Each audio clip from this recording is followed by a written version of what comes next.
Hello, hello, this is Matt again with Dolphin Video Productions, here with another After Effects how-to video. Today we're going to talk about the Scribble effect and a couple of different ways you can use it in some of your animations.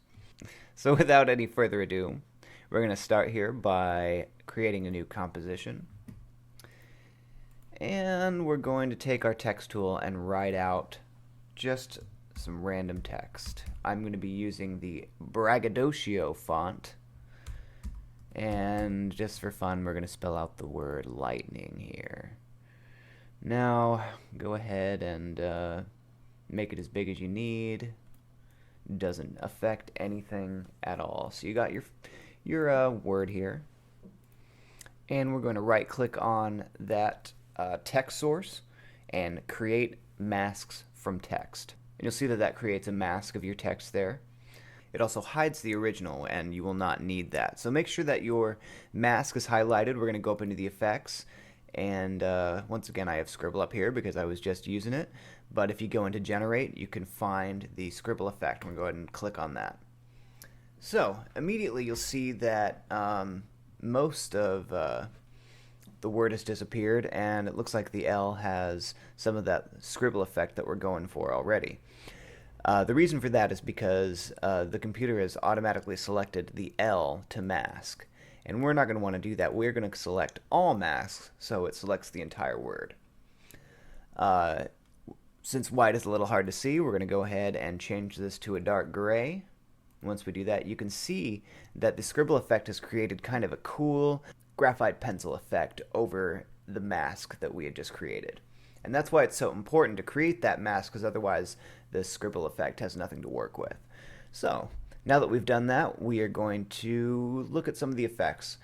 You can change the opacity, make it a little bit lighter, and if you do this, this is something you could actually use that original text with by having that black text behind the Scribble effect and making your Scribble effect white.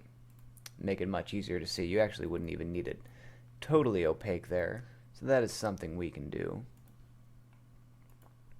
For now though, we're just going to stick with the gray, just so I can show you a couple other things that you can do with this. Now next on the list is the angle. As you can see, you can adjust the angle of the scribbles. I think it's pretty good where it's at about that 60-degree angle. But for fun, we're just going to keep it at 65. Next on the list is the stroke width. And that does pretty much what you would expect. It changes the strokes of the scribbles. Smaller you go, the smaller the scribbles are. If you go too high, it's kind of hard to see any of them. Makes it difficult to see what exactly it is, same as if you go too low. So sticking around 1.8, 1.8 to about 2.5 is probably going to be your best bet. So let's stick with 2.2. All right. Next on the list are some of your stroke options. It's kind of fun if you want to play with this. A couple of things you can do to kind of change up how this is going to look at the end.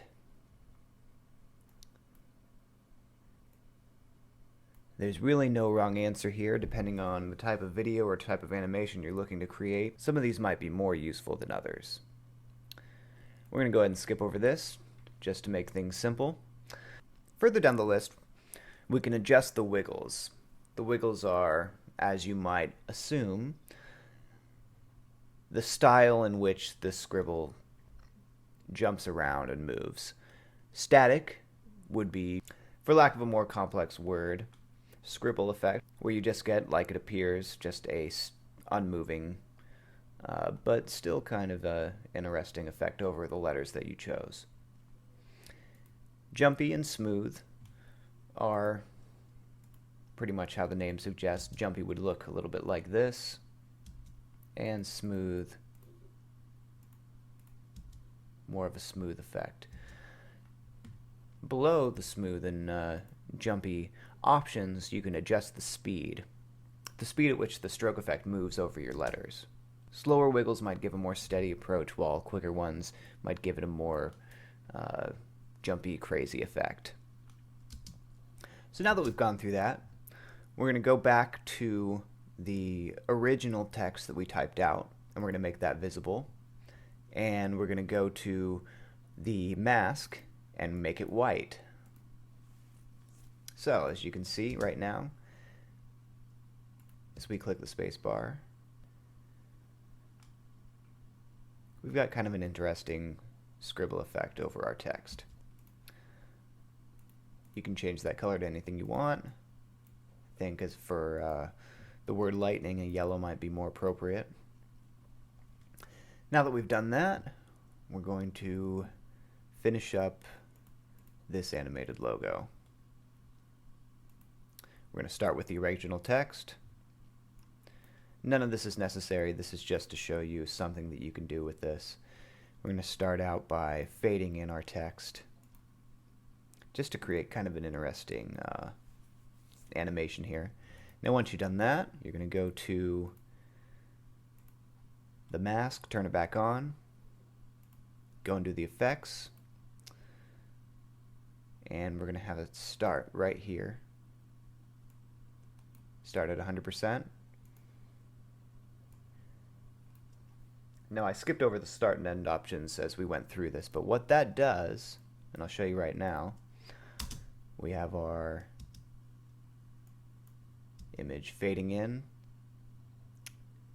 and then the stroke goes right over it to create kind of a cool, like it says, scribble effect.